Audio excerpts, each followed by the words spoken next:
جلدی یا دیر سے اللہ تمہیں لوگوں سے بے نیاز کر دے گا۔ تربیت فرمائی۔ ہم لوگوں نے تیزی سے اپنے آپ کو کمزور کیا ہے، توجہ کا مرکز دنیا دار۔ وہ اکبر الہآبادی نے کہا تھا کہ مصیبت میں بھی اب یاد خدا ہم کو نہیں آتی، دعا منہ سے نہ نکلی جیبوں سے عرضیاں نکلی۔ اب بھی نہ لوگ درخواستیں جمع کراتے ہیں، دعائیں نہیں کرتے۔ تو بھائی ایک تو یہ کہ توحید باری تعالیٰ کے بارے میں اصل نظریات، افکار کا حسن، پاکیزگی اور آپ کا اپنے رب کی جانب پورا توجہ کرنا۔ ہمارے ہاں اب تو خیر کرامتیں فیس بک پہ آتی ہیں اور لوگ اس کا سوال بھی بڑا تگڑا کر کے کرتے ہیں، اور جو بچے چھوٹے موٹے ہماری طرح طالب علم ہوتے ہیں، کچھ کتابیں پڑھنے والے دین کے، وہ کئی دفعہ الجھ جاتے ہیں کہ اب اس کو ٹیلی کیسے کریں، ساتھ کیسے جوڑیں۔ ایسی کرامتیں اور کرامت بیان کرنا بھی لوگوں نے ذمہ داری سمجھ لیا ہے، حالانکہ جڑے محرم راز حقیقت دے وہ تے راز حقیقت کھول دے ہی نہیں۔ اے جنہ ویکھیا نہیں او کرن گلاں، جنہ ویکھ لیا او تے بول دے ہی نہیں، تو بات ہی نہیں کرتے۔ تو کرامت نا جوڑ جاڑ کے نا کہیں فٹ کی جاتی ہے۔ آپ کو بخاری مسلم میں حدیث ملے گی، کوئی بھی ایسی اوہام پرستی، کوئی بھی ایسا نظریہ، کوئی بھی ایسی بات جو ذہن کو منتشر کرے، یعنی ابھی تک لوگ کہہ دیتے ہیں ہمارے کہ وہ کالی بلی رستہ کاٹ گئی تھی، تو معاملہ بڑا، میں ملتان شریف پہنچا تو مجھے وہاں ایک میرے سنگی کہنے لگے، بڑا پرانا ان سے ربط ہے، کہنے لگے کہ میں نے آج نہ تجربہ کیا ہے، ویسے واقعی کالی بلی رستہ کاٹی ہے تو مشکل ہو گئی ہے۔ میں نے انہیں کہا کہ آپ کا تجربہ سجدہ صاحب کا محتاج ہے، آپ کو دوبارہ سے تجربہ کرنا چاہیے۔ خدا کے بندے، کالی بلی رستہ کاٹ جائے تو مشکل ہوتی ہے، تو میرا تو سارے رستے، کئی کالی گاڑیاں رستہ کاٹ گئی، اب کیا کیا جائے؟ یہ کمزوری ہے، افکار میں کمزوری نہیں پیدا کریں، کچا پن نہ پیدا کریں، آپ مضبوطی لائیں۔ بخاری مسلم میں آپ کو حدیث ملے گی، سرور کائنات علیہ السلام کے صاحبزادے جناب ابراہیم علیہ السلام وصال فرما گئے، اور کیفیت یہ تھی کہ انہوں نے حضور کی مقدس گود میں آخری سانس لیا، داڑھی مبارک محبوب کی آنسوؤں سے بھر گئی۔ حضرت انس کہتے ہیں عرض کی یا رسول اللہ آپ بھی آنسو بہاتے ہیں؟ فرمایا میرا بیٹا گیا ہے تو آنسو نکل آئے ہیں، ورنہ میری زبان پہ وہی جاری ہے جس سے میرا رب راضی ہوتا ہے۔ اسی دن نا، جس دن سرکار کے صاحبزادے کا وصال ہوا، اسی دن سورج کو گرہن ہو گیا۔ کچھ لوگوں نے بات جوڑ دی، کہنے لگے کہ آج چونکہ حضور سید عالم علیہ السلام کے صاحبزادے کا وصال ہو گیا ہے تو آج دیکھو سورج کو بھی گرہن ہو گیا ہے۔ بات جوڑ دی، غم کی کیفیت تھی، سرکار کی مقدس داڑھی آنسوؤں سے بھری ہوئی تھی، حالات کا تقاضا اور اس کی سمت کچھ اور تھی۔ حضور نے جمعے کا انتظار نہیں فرمایا، فرمایا بلاؤ لوگوں کو مسجد میں۔ لوگ جمع ہو گئے، اور صحابہ فرماتے ہیں ہمارے خیال میں یہ تھا کہ یہ موقع نہیں تھا، آج نہ جہاد کے لیے حکم آنا ہے، کس مقصد کے لیے حضور نے طلب فرمایا، لیکن جب ہم گئے، اتنا ضروری کام ہے نظریات کا صاف ہونا۔ اللہ کے محبوب نے لوگوں کو اسی دن بلا کے فرمایا لوگوں سنو، سورج اور چاند کو جب گرہن لگے تو استغفار پڑھا کرو، تسبیحات کیا کرو، نوافل ادا کیا کرو، اللہ کے حضور حاضر ہوا کرو۔ فرمایا یہ سورج اور چاند کو جب گرہن لگے تو یہ اللہ کی نشانیوں میں سے نشانی ہوتا ہے، کسی بندے کے دنیا سے جانے کا اس کے ساتھ کوئی تعلق نہیں۔ تم نے اپنے ذہن کو ٹھیک رکھنا، افکار کو ٹھیک رکھنا، کسی بھی قسم کی تم نے اوہام پرستی کا شکار نہیں۔ مضبوط رہیں، مضبوط رہیں، اٹھ باندھ کمر کیوں ڈرتا ہے، پھر دیکھ خدا کیا کرتا ہے۔ آپ مضبوط رہیں، جب مضبوط رہیں گے تو انشاءاللہ توانائی اللہ کی طرف سے عطا کر دی جائے۔ دوسری بات، نبی پاک صلی اللہ تعالیٰ علیہ وسلم نے نا تمام انبیاء کرام علیہ السلام کے بارے میں لوگوں کے ذہنوں کی اصلاح کی۔ آپ کبھی قرآن حکیم کا مطالعہ فرمائیں، احادیث مبارکہ کو پڑھیں تو میرے محبوب کریم کی شان یہ ہے کہ حضور نا انبیاء کی شانیں بیان کرتے ہیں۔ حضرت موسیٰ کلیم اللہ ہیں، کس نے ہمیں بتایا؟ قرآن و حدیث نے بتایا۔ شانیں بیان کی نبیوں کی، عظمتیں بیان کی۔ حضرت ابراہیم خلیل اللہ ہیں، یہ ہمیں قرآن نے بتایا، حضور نے بتایا، لیکن ساتھ ہمیں یہ بھی بتایا کہ ہیں یہ اللہ کے بندے، ہیں یہ اللہ کے رسول۔ نبی پاک صلی اللہ تعالیٰ علیہ وسلم نے افکار اور نظریات انبیاء کے بارے میں لوگوں کے درست فرمائے۔ مجموع الزوائد میں حضرت مولا علی شیر خدا رضی اللہ تعالیٰ عنہ کی حدیث مروی ہے، ایک بدو آ گیا حضور کی بارگاہ میں کچھ مانگنے کے لیے۔ مولا کائنات رضی اللہ تعالیٰ عنہ فرماتے ہیں سرکار جب کسی بات کا جواب نہ دینا چاہتے تھے تو خاموش ہو جاتے تھے، کچھ دیر خاموش رہتے تھے، اور حضور کا خاموش رہنا بھی ہمارے محدثین نے محفوظ کیا ہے۔ اقسام حدیث میں سے ایک حدیث ہے جسے حدیث تقریری کہا جاتا ہے، وہ حدیث ہے جس میں حضور خاموش رہے، کوئی کام کیا گیا تو سرکار خاموش رہے۔ حضرت مولا علی کہتے ہیں حضور نہ خاموش ہو گئے، لیکن چونکہ دیہاتی تھا، سادہ تھا، اس نے جب بار بار گفتگو چھیڑنا چاہی تو پھر حضور نے فرمایا چل پھر مانگ لے کیا مانگتا ہے، مانگ لے پھر کیا مانگتا ہے، کر سوال۔ دیہاتی تھا، سادہ آدمی تھا۔ مولا کائنات فرماتے ہیں ہمیں یوں لگا کہ اب نہ یہ آخرت اپنی سوار جائے گا، جنت کا سوال کرے گا، لیکن بڑا ہی سادہ تھا۔ مانگنے پہ بھی آیا تو کیا مانگا، کہنے لگا یا رسول اللہ صلی اللہ علیہ وسلم میں نے سفر کرنا ہے، مجھے ایک اونٹنی عطا کر دیتے۔ حضرت سلطان باہو سے کسی نے کہا کہ بڑے لوگ مرید ہوتے ہیں، تو فرمانے لگے رابطہ طالب کوئی نہیں ملیا، جو ملیا طالب زرد آؤ۔ تو بہت سارے لوگ ایسے آتے ہیں جو کامل شیخ کے پاس بھی آ کے کہتے ہیں دکان کوئی نہیں چلتی، یہ تو کسی سیٹ سے مشورہ کر لیتے، کاروبار چلانے کا آپ کو ڈھنگ بتا دیتا۔ یہ یہاں آ کے بھی آپ نے یہی سوال کیا، یہاں پہنچ کے بھی یہی سوال۔ تو نبی پاک صلی اللہ تعالیٰ علیہ وسلم سے کہنے لگا ایک اونٹ دے دیں آنے جانے کے لیے۔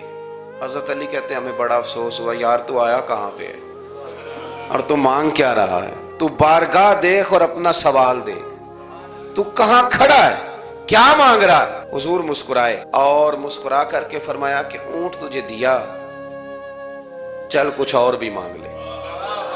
حضرت علی کہتے ہیں ہم نے کہا اب جنت مانگے گا یہ حضور سے، تو بڑا ہی بھولا تھا، کہنے لگا جی اگر آپ کچھ اور بھی دینا چاہتے ہیں تو اونٹ پہ ڈالنے کے لیے کجاوا بھی دے دیں۔ تو حضرت مولا علی شیر خدا فرماتے ہیں ہمیں پھر بڑا افسوس ہوا کہ یار دیکھو اتنا چانس ملا ہے پھر کھو دیا ہے۔ رسول کریم علیہ السلام بھی مسکرائے، اور سرور کائنات کی جو مسکراہٹ ہوتی تھی وہ نہ خوشیاں تقسیم کرتی تھی۔ اعلیٰ حضرت رحمت اللہ علیہ فرماتے ہیں جس کی تسکین سے روتے ہوئے ہنس پڑے، جس کی تسکین سے روتے۔ اب یہاں سوال پیدا ہوتا تھا کہ پھر اس مسکراہٹ کے لیے تو انتظار کرنا پڑتا ہوگا کہ حضور مسکرائیں تو روتے ہوئے ہنسیں، تو اگلا شعر بھی ہے اور جواب بھی ہے۔ فرمانے لگے جس کی تسکین سے روتے ہوئے ہنس پڑیں، اس تبسم کی عادت پہ لاکھوں سلام۔ یہ تو عادت ہے حضور کی، یہ تو عادت ہے مسکراتے رہنا۔ تو حضور بھی زیر لب مسکرائے۔ تیسری دفعہ میرے کریم نے پھر فرمایا چل مانگ لے کچھ، تجھے ایک چانس اور دیتے ہیں۔ پر مولا کائنات فرماتے ہیں بڑا ہی بھولا تھا، تیسرا چانس ملا، گویا گولڈن چانس ملا، لیکن پھر بھی وہیں کا وہیں رہ گیا۔ کہنے لگا ٹھیک ہے اگر آپ کچھ اور بھی دینا چاہتے ہیں تو میرا سفر لمبا آنے جانے کا خرچہ بھی دے دیں۔ اللہ اکبر۔ اب حضور عقائد کی بابت بتانے لگے کہ رسالت کے بارے میں، محبوب کے بارے میں عقیدہ کیسا ہونا چاہیے۔ تو حضور علیہ السلام فرمانے لگے تجھ سے تو وہ بنی اسرائیل کی بڑھیا ہی اچھی تھی۔ یا رسول اللہ صلی اللہ علیہ وسلم کون سی؟ تو حضور فرمانے لگے جناب موسیٰ علیہ السلام کو حکم ہوا ہجرت کریں، تو آپ جانے لگے، تو پھر ارشاد خداوندی ہوا کہ جہاں حضرت یوسف علیہ السلام مدفون ہے، آپ کا مزار پر انوار ہے، اگر آپ کو جانا ہے تو پھر ان کے تابوت کو بھی آپ نکال کر کے ساتھ لے جائیں۔ حضرت سیدنا موسیٰ علیہ السلام نے لوگوں سے پوچھا تمہیں پتہ ہے جناب یوسف کا مزار کہاں ہے؟ کسی کو نہیں پتا، ایک بوڑھی اماں ہے ضعیف العمر، اس کو خبر ہے۔ حضرت موسیٰ علیہ السلام نے اس سے کہا اماں تو بتائے گی کہ حضرت یوسف کا مزار کہاں ہے؟ تو کہنے لگی بتاؤں گی پر مفت نہیں بتاؤں گی۔ یہ حضور بیان کر رہے ہیں، بتاؤں گی پر فری میں نہیں بتاؤں گی، میں نا مفت تھوڑی بتاؤں گی۔ فرمایا چل تو اپنی قیمت بتا بتانے کی۔ تو کہنے لگی میں اس شرط پہ جناب یوسف کے مزار کا پتہ بتاؤں گی کہ آپ مجھے جنت میں وہ والا گھر دیں گے جس کے پڑوسی جناب موسیٰ علیہ السلام ہو۔ آپ کے پڑوس میں گھر چاہیے، تجھ سے تجھی کو مانگ کے میں نے مانگ لی ساری کائنات. وہ والا مکان چاہیے جس کے پڑوسی آپ ہوں. تو حضرت موسیٰ کلیم فرمانے لگے اماں چل جنت مانگ, تو نبیوں کے قریب مکان مانگ رہی ہے, وہ تو بڑا اونچا درجہ ہوگا, تو بڑی دور پہنچ گئی, اتنی بڑی سوسائٹی میں پلاٹ مانگ لیے, وہاں پہنچ گئی. تو بوڑھی کہنے لگی ٹھیک ہے, پھر اگر یہ معاملہ ہے تو پھر ختم ہو گئی بات, اگر آپ نہیں بتاتے تو جائے میں بھی نہیں پتہ بتاتی. یا وہ اڑ گئی, ٹھہر گئی, اور اڑی بھی کس طرح, یہ بھی میرے اللہ کی توفیق. میری طلب بھی تو تیرے کرم کا صدقہ ہے, میری طلب بھی تو تیرے کرم کا صدقہ ہے. یہ پاؤں اٹھتے نہیں بلکہ یہ اٹھائے جاتے ہیں. تو وہ کہنے لگی میں نہیں پھر بتاتی, آپ کسی اور سے پوچھ لیں.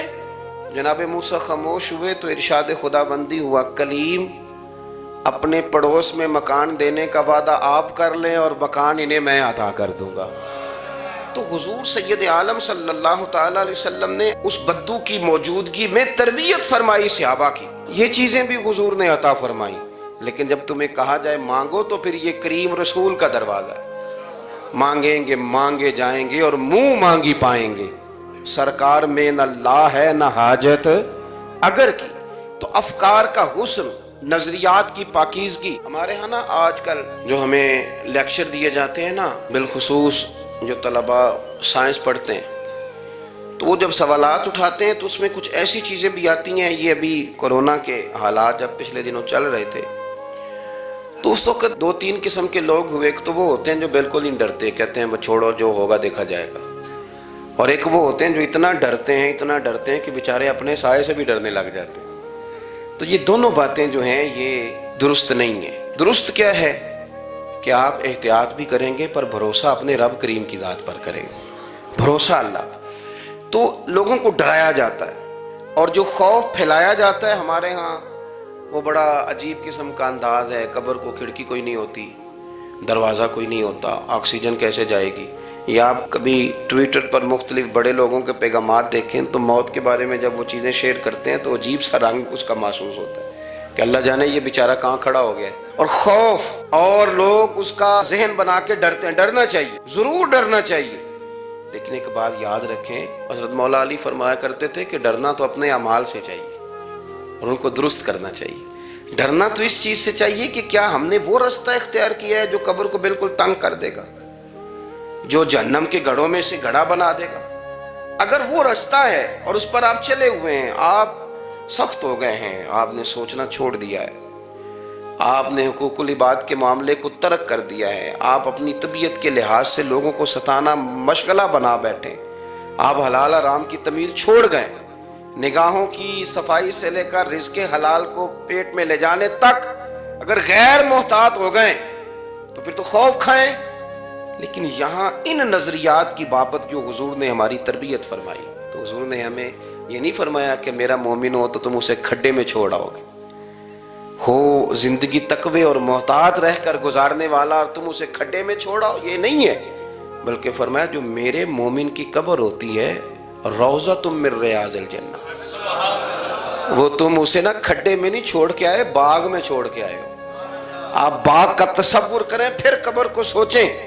نہیں, باغ میں چھوڑ کے, اور باغ بھی معمولی نہیں, جنت کے باغوں میں سے باغ, جنت کی کیاریوں میں سے, روضۃ من ریاض الجنہ. اب ذرا اس اینگل سے آپ اپنی قبر کو سوچیں, اس رویے کے ساتھ کہ اگر قبر آپ کی جنت کا باغ ہے تو باغ میں جاتے بندہ ڈرتا تو نہیں, اور باغ اتنا حسین ہے کہ جس میں پہلی آنکھ کھلے گی تو پہلی نظر اٹھے گی تو مدینے والے محبوب کا چہرہ نور نظر آئے گا. اتنا شاندار باغ ہے, آپ اس کی رعنائی, اس کا حسن اور اس کی خوشبو کو ملاحظہ فرمائیں. تو حضور نے نا ہماری تربیت فرمائی. میں اکثر کہا کرتا ہوں احباب سے کہ انسان 10-15 سال کے بعد پردیس سے واپس لوٹے اور ماں اگر موجود ہو نا گھر میں, اتنا تگڑا استقبال کرتی ہے کہ مزہ آ جاتا ہے. اس کا بس نہیں چلتا, مکان بھی نہیں بنا دے, فلانی چیز بھی نہیں لے آؤ, میرا پتر آ رہا ہے, فلانی بھی. تو سالوں بعد بندہ گھر لوٹے تو ماں اتنا استقبال نہیں کرتی جتنا قبر میں اللہ کی رحمت بندے کا استقبال کرتی. اس لیے جب یہ سوچ بن گئی تھی نا صحابہ کی حصول جنت کی, تو پھر ان کو لگاؤ ہو گیا تھا، پھر دنیا کی زندگی، جاہ و جلال، مال و دولت اتنا زیادہ وقت نہیں رکھتا تھا ان کی نظر میں۔ پھر وہ سمجھ گئے تھے اس بات کو کہ کن فی الدنیا کانک غریب و عابر سبیل، سمجھ گئے تھے کہ یہ مسافر ہیں ہم یہاں، اور وہ پھر اتنا زیادہ اپنے ذہن پہ چیزوں کو سوار نہیں کرتے تھے، محسوس کرتے تھے کہ اتنی زندگی ان کی ہے، اتنی زندگی ان کی گزر گئی ہے، محسوس کرتے تھے، اور اس پر پھر وہ جو فوکس کرتے تھے وہ آخرت کے لیے کرتے تھے۔ ایک خاتون حضور کی بارگاہ میں حاضر ہوئی، یہ بھی سیاستہ میں آپ کو روایت ملے گی، بہت ساری کتابوں میں ہے لیکن اس کی اصل آپ کو بخاری شریف میں ملے گی۔ حضرت ابو ہریرہ رضی اللہ تعالیٰ عنہ فرماتے ہیں کہ خاتون آئی تو اس نے آ کر نا بڑے درد کے ساتھ حضور کی بارگاہ میں استغاثہ پیش کیا، عرض کرنے لگی یا رسول اللہ صلی اللہ علیہ وسلم، میں نا مرگی کی مریض ہوں اور بڑی تکلیف میں ہوں۔ یہ جو مرگی کا مرض ہوتا ہے یہ اعصابی بھی ہے، جسمانی بھی ہے، ذہن کو کنٹرول کرتا ہے، اور انسان جسمانی طور پر بھی بالکل اس وقت جب دورہ ہوتا ہے مفلوج ہو جاتا ہے، ذہنی طور پر بھی خوشی غمی آنا جانا دشوار ہو جاتا ہے انسان کے لیے۔ تو وہ خاتون عرض کرتی ہے یا رسول اللہ صلی اللہ علیہ وسلم، مجھے مرگی ہے، کریم آپ دعا فرمائیں رب مجھے شفا عطا کر دے۔ حضور دعا فرما دیا کرتے، اللہ تعالیٰ نے میرے محبوب کے وجود کو شفا بنایا تھا، لعاب دہن مولا علی کی آنکھوں پہ لگائیں تو رب کریم فوراً شفا عطا فرمائے۔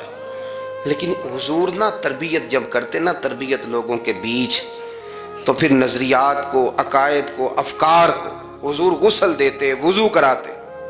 یہاں بھی سرکار نے صحابہ کے بیچ اس خاتون سے گفتگو فرمائی، اور حضور فرمانے لگے اگر تو کہے تو میں دعا کرتا ہوں رب تجھے شفا دے دے گا۔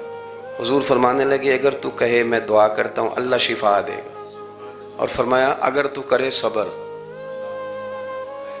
تو میرا وعدہ ہے رب بغیر حساب کتاب جنت عطا کرے گا۔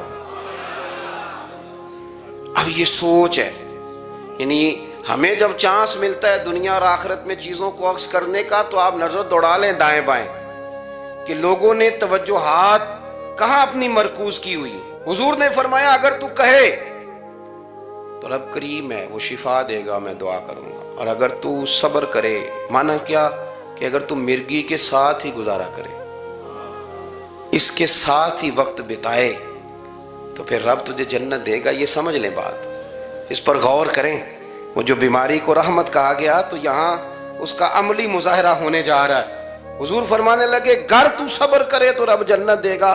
صحابہ کہتے ہیں اس بوڑھی نے ایک منٹ نہیں لگایا سوچنے کے لیے، فوراً عرض کرنے لگی، گویا عرض کرتی ہے حضور تھوڑی سی تو زندگی ہے، میں مرگی کے ساتھ ہی گزارا کر لوں گی، آپ دعا کریں رب مجھے جنت عطا کر دے، ہاں میرے لیے جنت کی دعا کر دیں۔ تو صحابہ فرماتے ہیں حضور نے دعا کر دی، گویا وعدہ ہو گیا جنت کا۔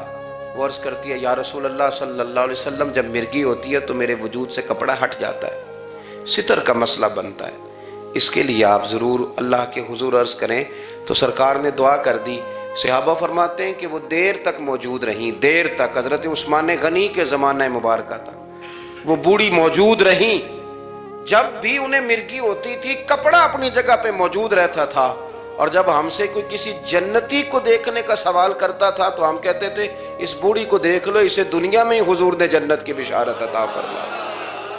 تو جو سمجھنے کی بات ہے وہ یہ ہے توحید، رسالت، قبر، حشر، اس کے بارے میں اپنے نظریات کو صاف ستھرا رکھیں۔ وقت تیزی سے بیت رہا ہے، وقت جو اپنی اس کی سپیڈ ہے اس کے ساتھ وہ گزر رہا، قریب ہوتے جا رہے ہیں لوگ قبر کے، آخرت کے۔ کرنے کا کام یہ ہے کہ ہمارے نظریات وہ ہوں جو ہمیں رسول کریم نے عطا فرمائے۔ حضرت فاروق اعظم رضی اللہ تعالیٰ عنہ جیسے دلیر آدمی حضور کے مقدس وجود پر موٹے بان کی چارپائی کے نشان دے کے جب روئے ہیں تو حضور نے وہاں بھی تربیت فرمائی ہے۔ فرمایا عمر کیا تم پسند نہیں کرتے کہ اللہ آخرت کی ساری شانیں ہمیں ہی عطا کرے، اور دنیا میں ہم تھوڑی سی مشکل دیکھ لیں تو ان چیزوں کو ہم نے سمجھنا ہے۔